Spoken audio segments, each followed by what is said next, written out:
Hey, Matt Sitter here, CEO of AFN. At AFN, we believe that change is where opportunity happens, and the best way to find opportunity in change is a network that's diverse in experience, expertise, and perspective. And as we look at, how we actually make that experience, expertise, and perspective available, we like to do fireside chats with people in our network to help them understand what's going on in their worlds. We have today with us Sarah Deane. She's founder of MEvolution, a firm that's focused on growing the capacity and effectiveness of people. She's an expert in design thinking and user experience, and she's got a lot of experience in high tech, both with large mature companies as well as startups. Sarah, it's awesome to see you, and I always learn a ton, so I'm excited to talk today. Oh, thanks, Matt. Thanks for having me. Talk about my favorite topic. Great. So just as we think about, this idea of how we're increasing people's capacity, when we're looking at organizations right now, where do you think capacity deficits are occurring and how can organizations recognize those? Mm. Yeah, they're having a lot of places, lots of things going on that are training people's capacity. And I think the biggest thing that happens is organizations sometimes forget to look beneath the surface. A lot of your capacity drainers aren't sitting on your organizational dashboards that you have, because you can drain your capacity in tasks, yes, but also emotions and thoughts. And there's a lot of that under the surface that is really draining employees at the moment. Numerous different things going on in the world, in their own lives, worries, concerns, all of these things that actually drain their capacity. And that's not sitting anywhere on your organizational dashboard unless you've got a measurement for human capacity. And then you can take that into account, right? But most people don't. Most people look at other metrics on their dashboard when they decide human capacity. And then I always say, look, one of two things tend to happen, right? You'll set your goals, especially this time of year, with a lot of companies thinking about their strategic plans. They set their goals without that fundamental metric. And then one of two things happen, right? The employees strive to meet it, because a lot of employees do achieve that objective no matter what. They end up even more burnt out and at some point end up leaving you. Or they just miss the objective altogether, and then you miss your goals, and then you don't feel good, they don't feel good, and neither of those options are great, right? So if I want to measure it, what am I looking for? How am I? Because I think it sounds hard. If I want to figure this out, if I want to be taking into account, how do I do that?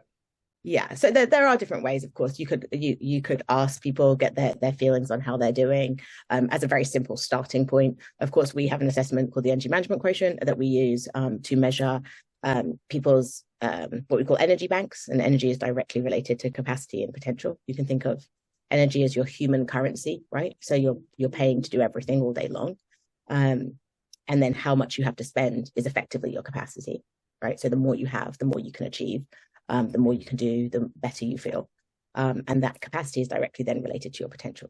So you can do it in various ways. I'm sure there's other tools out there that will give you some feel for how your employees are doing, but it's really, really important. Like, we know on our scale, if your employees sit in general at a certain percentage of the scale, like, you've only got so much capacity to do X, Y, Z.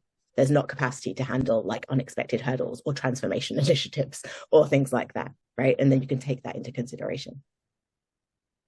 So when you're thinking about this energy deficit, I would say that there's probably a lot of people who should be thinking about it. Who do you think is typically thinking about this within an organization? What type of role do they have? So I think a lot of roles think about it without realizing in different ways. Like, leadership might be looking at their employees and being like, hey, we have to do this transformation, or we have to meet these objectives, right? And why aren't they doing so? A sales manager might be looking at their metrics and saying like, hey, what's going on here? The people that closely align it to like the burnout and things like that, you'll see a lot of HR professionals thinking about engagement and burnout. But you'll also see direct managers really taking it on board, because they're really seeing their teams go through things. And the direct manager wants their teams to like really feel good. They're the most connected to those people. And so they are thinking about it a lot as well. So you'll see it at all various levels, but in different ways throughout the organization.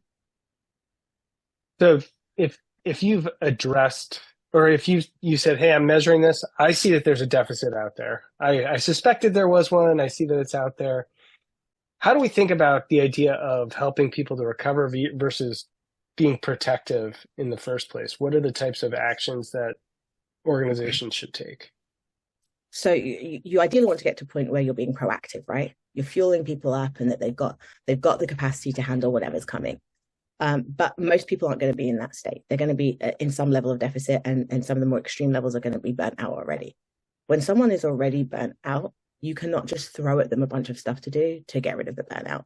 Burnout requires a two-pronged attack. You need to first identify the sources of the burnout, and then you need to look short-term. Short-term is about building back capacity. People in burnout have an energy deficit. They have nothing left to spend. You cannot be like, go and learn this skill, like not be burnt out anymore. First, you need to give them capacity back. And that can look many different ways. It can look time off. It can look at, creating distance between them and the sources of the drain, of the sources of the burnout. And then the long-term plan, you need to actually be okay with looking a bit deeper. Very quickly an organization will say, oh, people are burnt out. They've got too much on their plate. Too much on their plate, sure. But there's normally about 5 different reasons why you got there in the first place. And if you really want to be good at addressing burnout, you're going to want to know those reasons. Why did we get to the point where our whole organization feels like they have too much on their plate, or the majority? Why did we get to a place where people feel like we're such a reactive organization? There's a fire here, there's a fire there, and no one feels like they can get a foot up. How did we get there? What behaviors, mental habits, things enabled us to get there? Because processes, tools, all these things, they're there in your ecosystem, but they're external things. Someone made a decision somewhere. Someone portrayed a behavior somewhere. There's normally human behaviors, human dynamics, human things that have led you to a situation culturally. That those are the things that actually need to be addressed, unless you want to end out back in burnout in 3 months' time, right? Which is a cycle a lot of people are on. It's like, oh, we're burnt out. Let's whoosh, do all these things. The pendulum swings. And then 3 months later, their employees are burnt out again. Whoosh, let's do all these things. It's like the pendulum swing is also tiring, right? Is also tiring. Right. So you said, if we've got people already burnt out, we got to be looking at the root causes of it. Do you have certain categories that you think of around the causes for burnout? What are the possible causes that we might look at?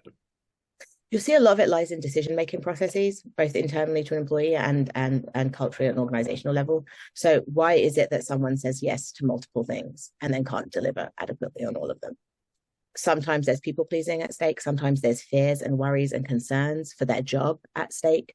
Like, what is it that's causing them to say yes to a ton so they're burnt out? So there's that stuff that goes on at work. Then there's a whole bunch of stuff that goes on in the lives of humans. And we only have one brain. We cannot shut that off. There needs to be an understanding that people's lives are tough. You've got employees that are probably looking after children, looking after maybe elderly mothers and fathers, that are dealing with things at home, that are dealing with things that are going on in the world that affects them and their communities. And you cannot help but have that happening. So you have to understand that that is happening as well. That's draining an awful lot of energy. People are taking energy and capacity for those worries, for those concerns, for those thought processes. We saw it happen in COVID, right? The number of thoughts people were having increased dramatically. They had to suddenly think, should I go here? Should I say yes to going here? Am I putting anyone at risk? All these extra thoughts, right? Especially when things are unknown.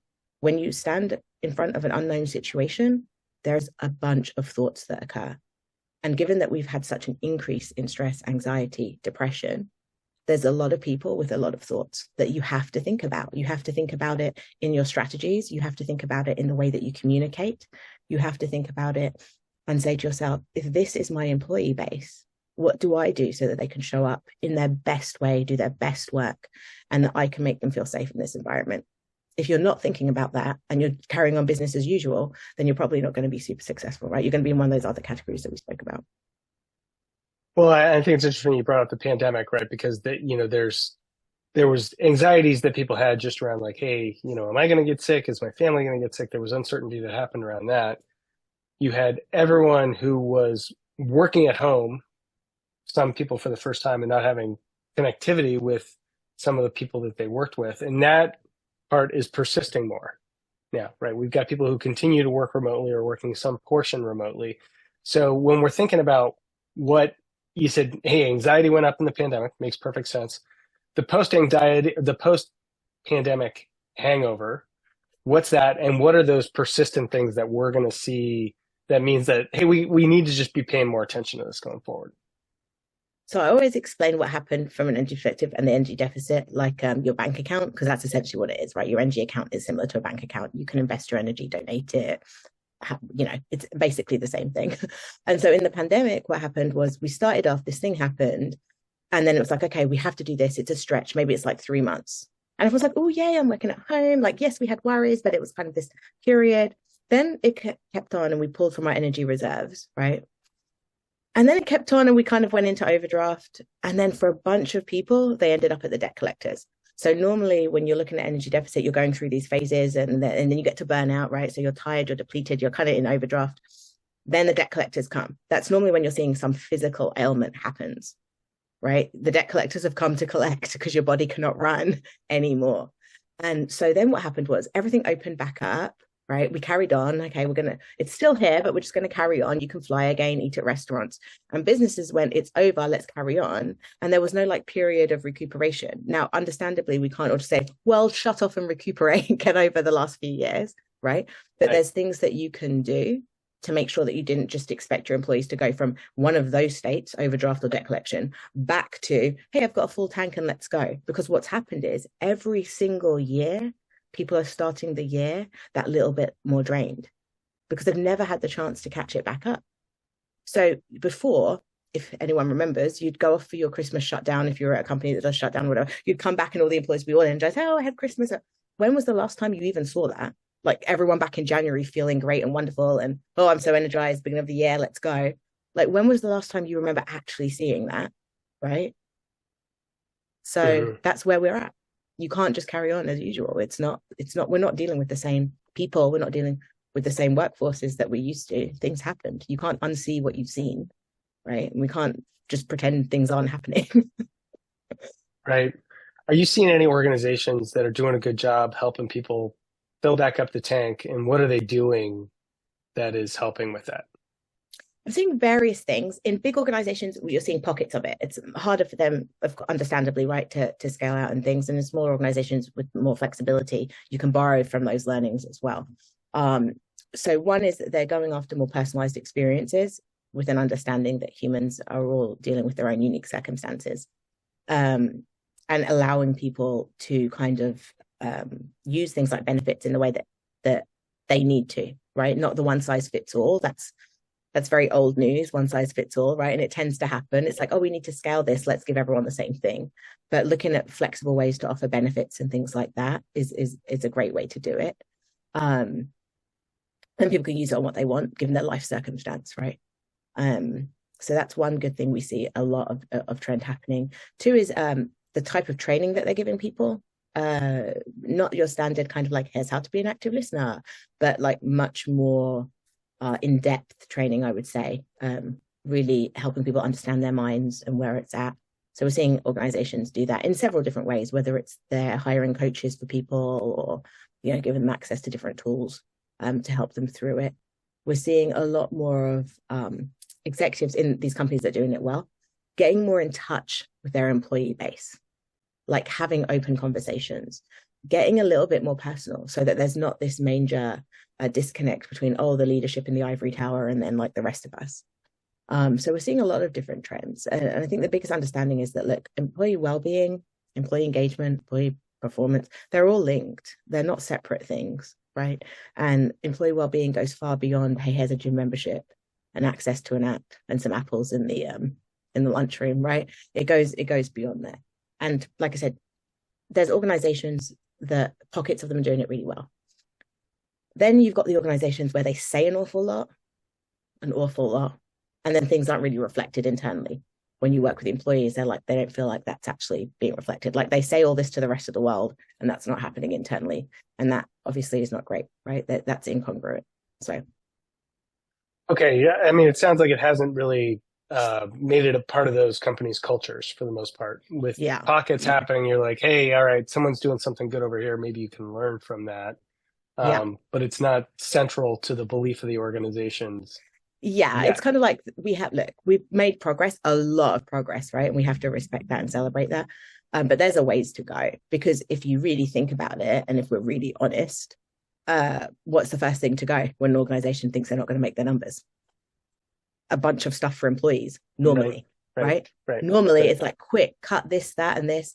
How many times, for any of you that work in the employee realm for training and things like this, How many times do you get so far with the customer and then they're like, oh, we've taken away that budget, right? At a drop of a hat. So normally it's the employees that suffer when they have to make numbers, and they have to suffer somewhere, right? So that's what we see happening. So it's like, is it an afterthought? Is it a nice to have to you? Because it shouldn't be. Well, when you're talking about a personalized experience, if I'm in charge of a company, I'm thinking about, well, does this mean I know I personally don't scale? I can't talk to my 350 people that are working for me all the time. So what should I be doing as a leader versus what should I be making sure that everyone else is doing to feel that personalized experience that you're talking about?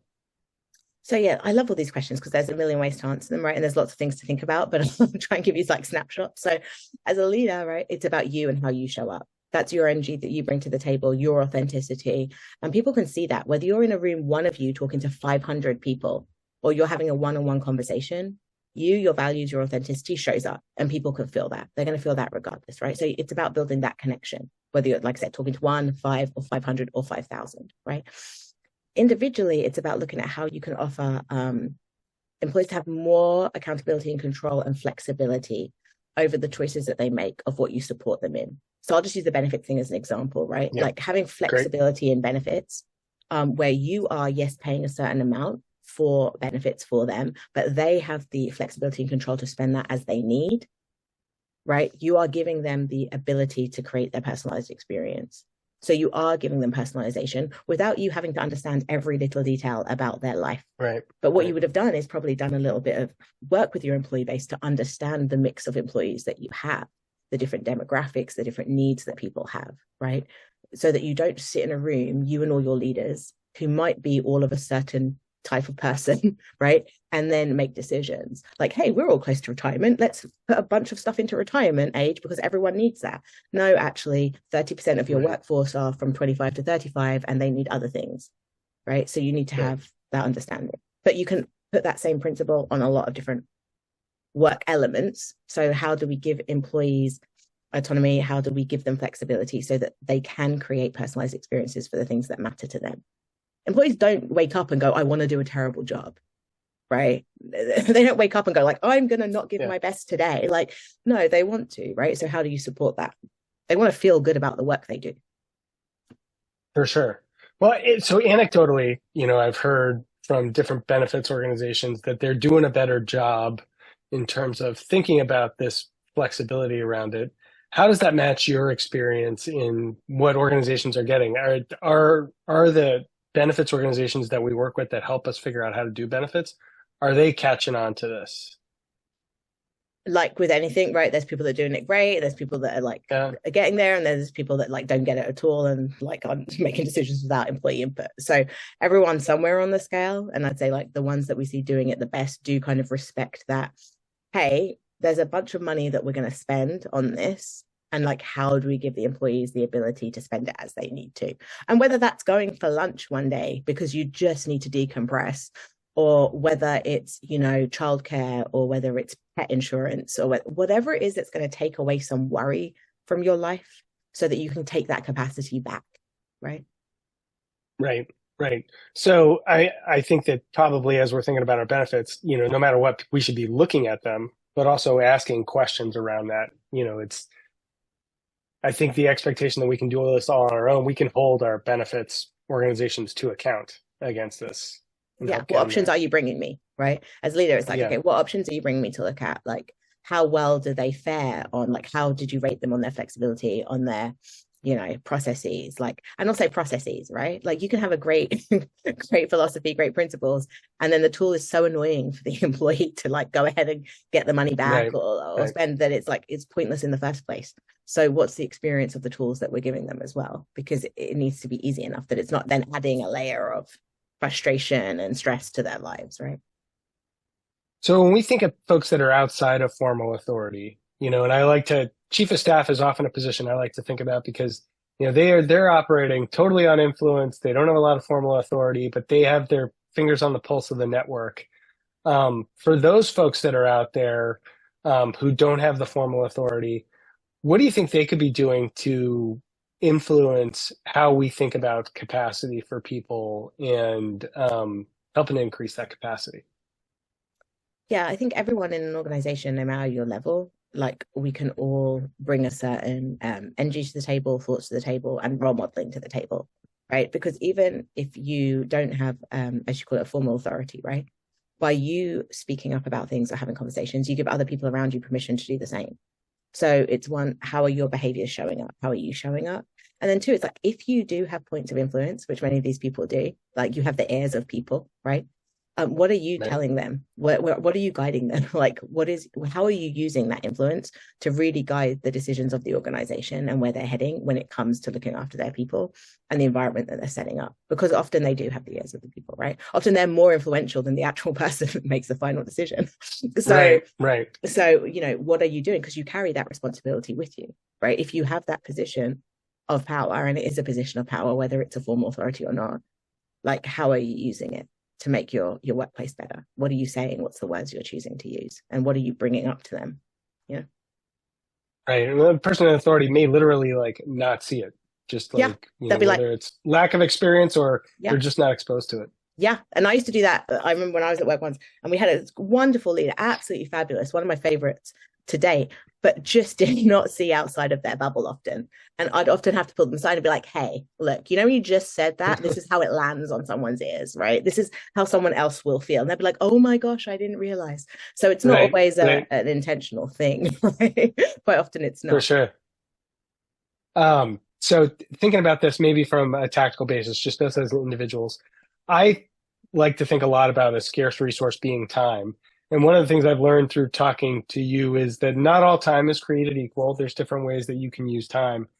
Why are we better at certain activities at certain times, and how do we figure out how to optimize that for ourselves? Yeah, so there's a couple of things there. One, the activity themselves is either going to give you energy or drain you. So if the activity gives you energy, you're going to be more alert, you're going to be more focused, you're going to be more in the zone, you're going to be more productive and engaged with it, right? Second of all is like when you actually work best naturally. Like we all have what we call an energy cycle throughout the day, right? A rhythm where we use our energy, we have high energy, then we use our energy, we go into a downswing. Everyone has a different time for those things. You could have, mine is pretty early. I like start at like 5, sometimes a bit before, and I can go like strong until like 11:30, 12. Then I get a little bit drained. At 2, forget about it. Like it's, there's no point me doing anything that requires attention at 2 p.m. And if I have to, then I have to manage that, right? I have to manage that. And then I upswing again later. So some people have 3 upswings, and some people have 2 big ones. Like it's all personal. But once you identify that, those are really powerful. Those are really powerful moments of your day. You are your most naturally productive. You are your most alert.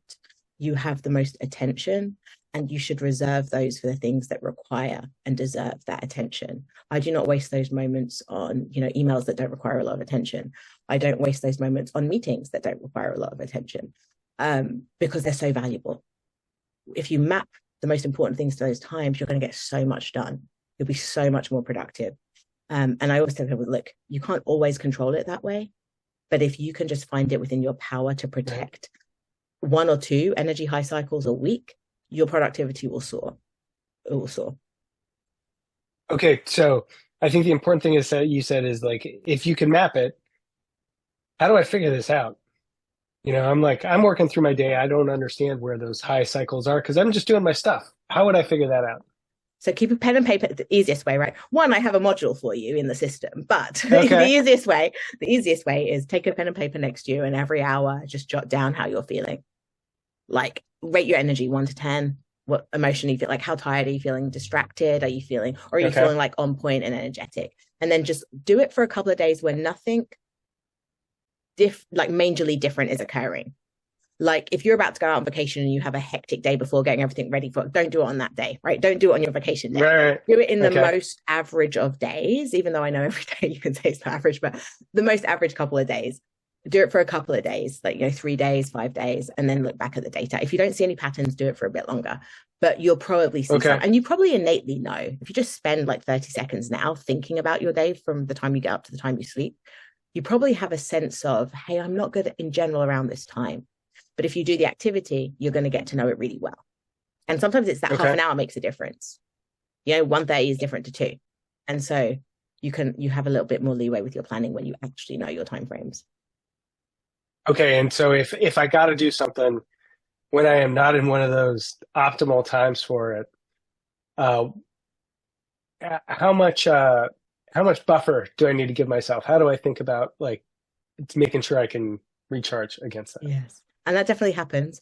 I remember one time I was presenting at a conference in Vegas and they put my slot 2 p.m. last day of a 3-day conference before the finishing up party. And I was like, oh no, like energy low time and everyone's kind of tired and probably hungover, right? But what you want to do is, again, always think of your energy as this account, right? So if you know your Yep. account's low, like put money into it. So beforehand, what do you need to do to energize yourself? There's probably activities that give you energy, right? Certain music gives me energy. I was certainly in my hotel room getting ready, blasting the music that gives me energy, right? And then afterwards, know that if you were low and then you had to bring the energy in a low moment, you're going to need to recuperate a little more than normal. So give yourself that space to recuperate too on the other side of it. Like don't go straight from that into another activity that requires attention because you're not setting yourself up well. So you can manage those Right. interactions. And I would say that they're not my norm, right? I don't give away those time slots unless I really need to. Like, hey, you have to present at this conference, or like, this is the only time that this major customer can meet with you. Like, okay, then let's manage that interaction well so that I can show up well. Right. Right. Well, and I think most of us treat our calendars defensively.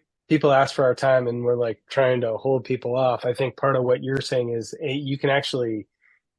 you can proactively block these times off and say like, all right, I don't want to play defense against that time. I'll play it against other times, but that time I got to reserve because I know it's not going to be as good. Yeah, exactly. You want to show up well. You also want it to be efficient, right? Like I don't want to have to talk to the person again. I don't want to leave a phone call and be like, oh man, I did not answer that correctly or well, and then have to follow up with an email and waste some more time, right? Like it's okay to say to someone, sorry, I can't make that time. Here's 3 other options for you. And like I said, if it's the only time someone can make, you'll make the exception, right? And then you manage the interaction. But you always have to ask yourself, what's that going to take? Like, what does this cost me? Right? What's the impact of saying yes and the impact of saying no? Because once you use your energy in one place, you're actively choosing not to use it somewhere else. Right. Right.